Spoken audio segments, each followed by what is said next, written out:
guys, so this is going to be the next of the MAC Spring Summer 12 trend videos, and this is going to be or inspired. So it's this year's like tan or warm trend, and what I like about this one is that it's not really about warming up the skin as such. For a change, normally it's all about beautiful bronzed, like really tanned kind of skin, but this time it's more about using those same colours, so it's your coppers, your gorgeous golds, your burnt oranges, those kind of things, but using them to accentuate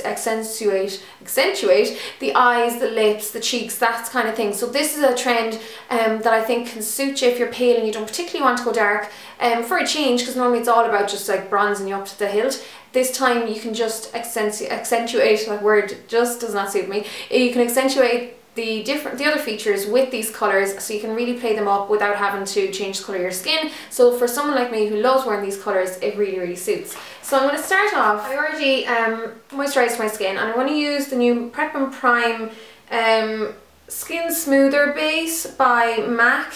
So this is really nice. It's a real like silicone heavy kind of one. It's a bit like, say, the L'Oreal Studio Secrets one or something like that. So what you can do is you can apply it with your finger, or what I like to do is get a little bit of swirl a buffing brush into it. This is my Real Techniques stippling brush, and just lightly buff it in anywhere where you might have like more noticeable pores, or you know, any fine lines, anything like that, especially anywhere where you might get a little bit greasy.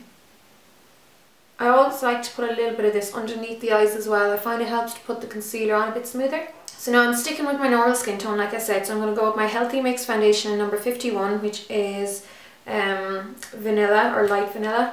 Just pop a little bit of that on the back of my hand, just one pump usually does it, and then pick up a teeny bit on the tip of my brush, so I try not to have too much on it, and then just start to buff that in all over your face.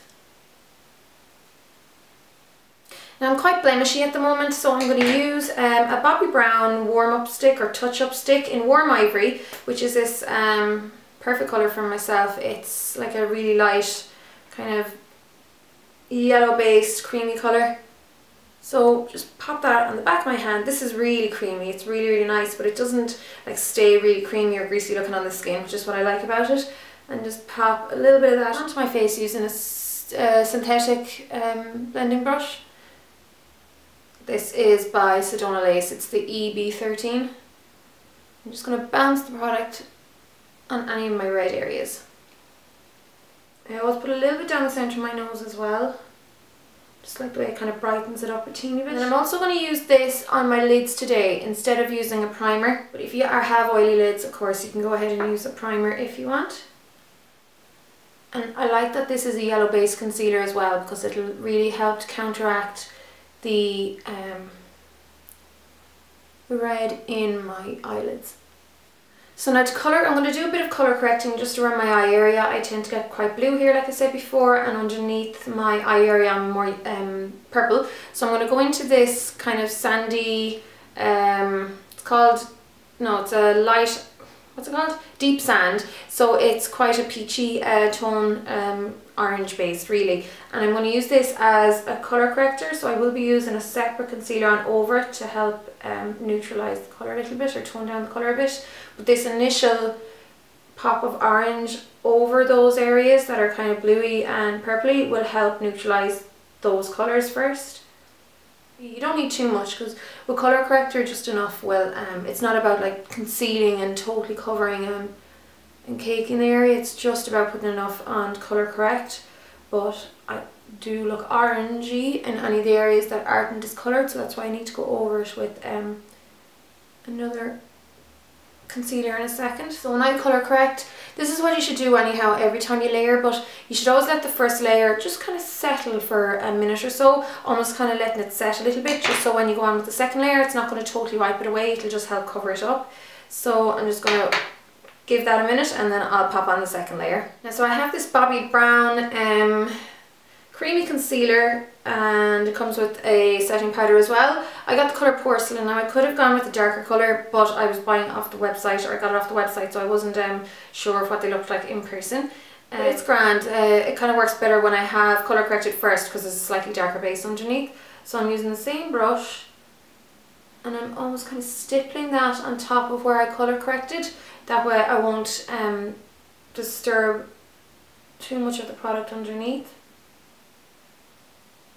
And then bring that down into the rest of the face. You're almost blending it in with your base. It's totally taken away the orange look, but you don't see, you know, the purple and the blue that was there earlier on. So it's a really good way of really evening out the colour in that area. So for this look, I'm going to be using mainly this sleek, it's their Blush by 3, and it's like 3 blushers in one. It's the sugar one, number 364. So this is Turbinado, Muscovado and Demerara. So these first two, which is the Turbinado and the Muscovado, I'm going to be using these two. And I'm also going to be using some of my Fab and Flashy here by MAC. So I'm going to apply some of that to the inner corner. Just using a small eyeshadow brush. This is just a LetzMakeup one.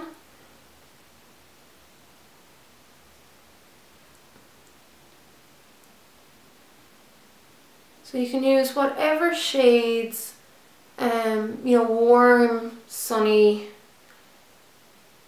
orange based or copper or whatever shades you want. One thing about this trend is that it does encourage like metallic tones, which is great when you are just using it on the eye and you're not going all over the face like before. So I'm going to go into this, which is Coppering by MAC, which is a lovely like reddy copper eyeshadow.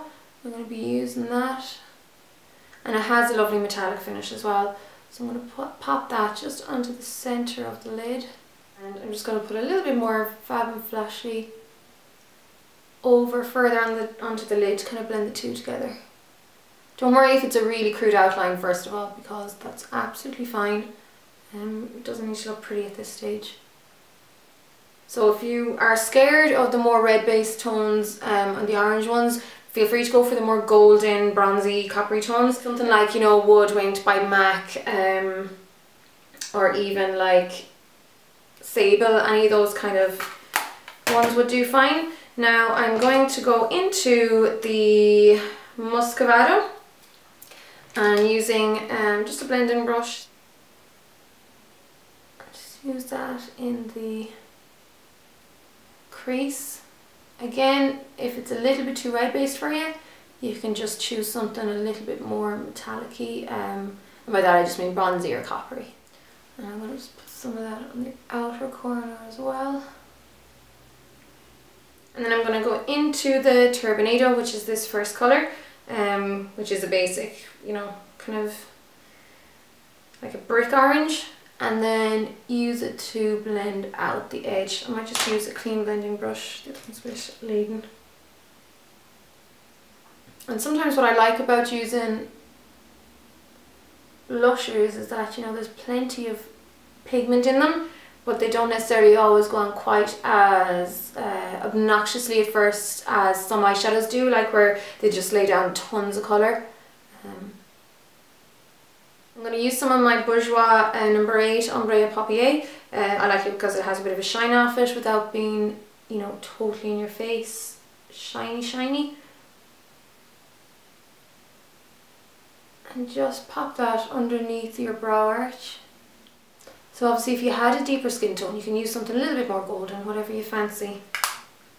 And then just for the inner corner, I'm going to pop on some of this gorgeous skin finish. It's Whisper of Guilt. It's currently on counter with MAC at the moment. So I just did a blog post about this, which you'll see on LetzMakeup.com. I'll link to that below.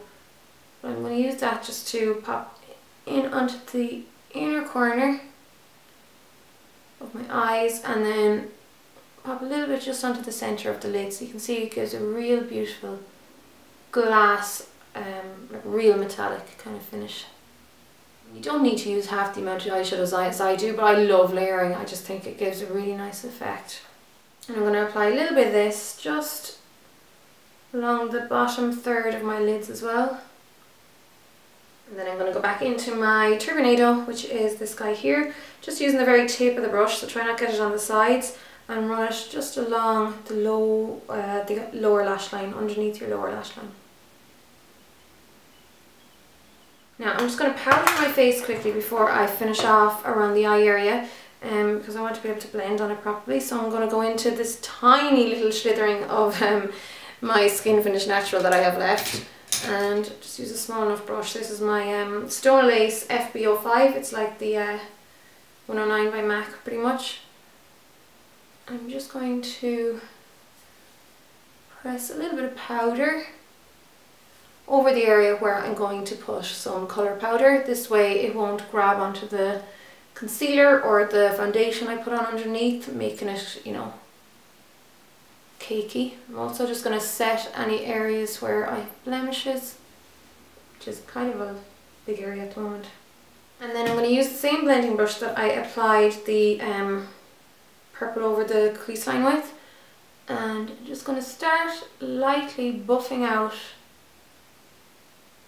some of that, did I say purple? I might have, the orange. I'm going to start buffing out that orange. Purple on the brain today for some reason. So I love these looks where like the eye makeup connects up with the cheek colour. I just think it's really, I don't know, there's something really pretty or fun about it.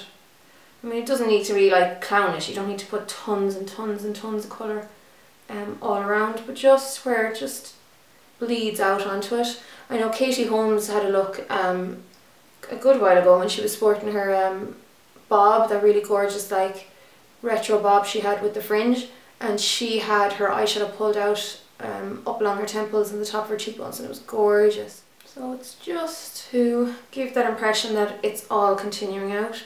It's quite a kind of a geisha inspired look as well. A little bit theatrical, but I find it very wearable. This is something I would wear quite a lot. Okay, so now I'm going back into my Whisper of Guilt. This just, I could look at it all day. It's just the most beautiful powder I've ever seen. So I'm going to swirl a little bit of that small brush into it and use that to go over along like the side of my eyes, up along the temples. And what I like about it, it doesn't go on too strong. You can build up the colour, so it's really good for, you know, anyone who wants to have a hint of gold without it being too in your face. And it is buildable. So it'll just give the most beautiful metallic sheen, which is what you want for this trend. And of course it'll suit the paler skins as well if that's what you're after. Now these come, there's two different colours, two deeper colours that you can get of this if you are deeper toned. So of course you can go for the deeper colours as well if you are interested in picking them up. They're about €28 I think from MAC, 28.50. And then I have to do my eyebrows because I'm still growing them out. They're growing out really, really well. They seem to be growing back much quicker this time than they did before. Although one thing I am doing a bit different is if I had an eyebrow hair that was like going down or just totally out of place, that was annoying the hell out of me, but it was still within my non-pluck area, what I used to always do was just pluck it, but now I'm just trimming it, which is probably helping as well. So I'm just going to run a little bit of the MAC Lingering, which is the second lightest of the brow pencils. And lightly enough to the brows, I don't want them to be ridiculously dark. Now as far as eyeliner and all that kind of stuff goes with this look, there's no set rule. You can definitely go with eyeliner, like in some of the looks that were, you know, using this trend during the fashion weeks, there was some crazy liner, like beautiful eyeliner looks along with them, and then some really pared down very, very natural looks. So it's up to yourself. I'm going to keep it kind of natural. I just want the focus to be on the colours and on the eyeshadows. Now you definitely don't have to, but the brows and a lot of the shows with this trend were quite strong, and like there were subtle ones as well, but there was a lot of strong strong brows shown throughout as well. So if you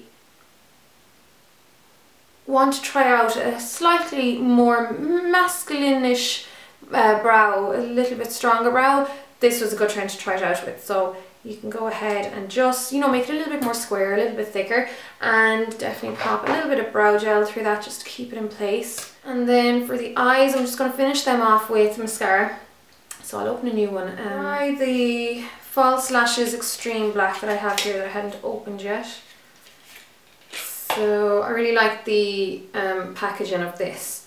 These are more expensive than some of the other mascaras. It's €23 here in Ireland, but it's a decent mascara. So, whoops.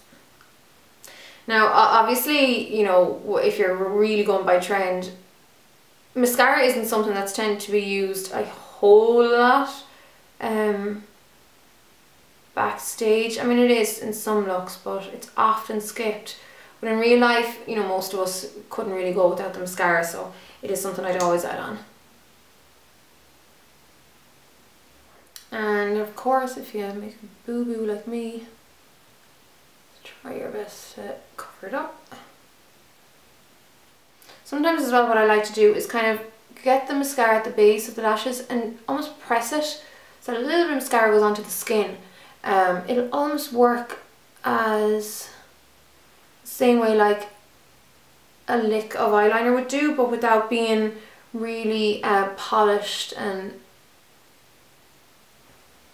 like too careful. And then if you want, you can pop a little bit on the bottom lashes. So I'm just going to use this gorgeous Bourjois Délice de Soleil. It's a lovely kind of warm but light enough bronzer, and I'm going to apply it with again the kind of smaller brush, because it's not going to be like totally to change the colour of my skin. It's just to add a little bit of a accent, a little bit there underneath the cheekbones, and then I'll blend that away in a second. Bring it up into the hairline. So it's more about almost using it as a blusher rather than, you know, bronzer. It's just to colour the cheeks, because it doesn't need to be all over the area. A little bit down the nose if you want. Go back into my Whisper Guilt one last time. Tiny bit on the brush. A little bit just down the centre of the nose. And then get a little bit of my finger, and I'm going to just put it there on the Cupid's bow. You can see how gorgeous that shows up. And just going to a little bit just there, right in the centre of the lips. And then I have Big Baby. I mean, you can go for something a bit more bronzy if you want, but this is neutral enough. Big Baby Lip Plush Glass by MAC. And put a little bit on the back of my hand, and I'm just going to use my fingers. Just kind of bounce it on my lips. So again, it's the shine I'm after, more so than the colour. And that would be a very awe-inspired kind of makeup look. That would suit pretty much any skin colour. Again, you can like always deepen the colours like I said, and that's pretty much it. So thanks a million for watching, guys. I'll chat to you soon. Sun!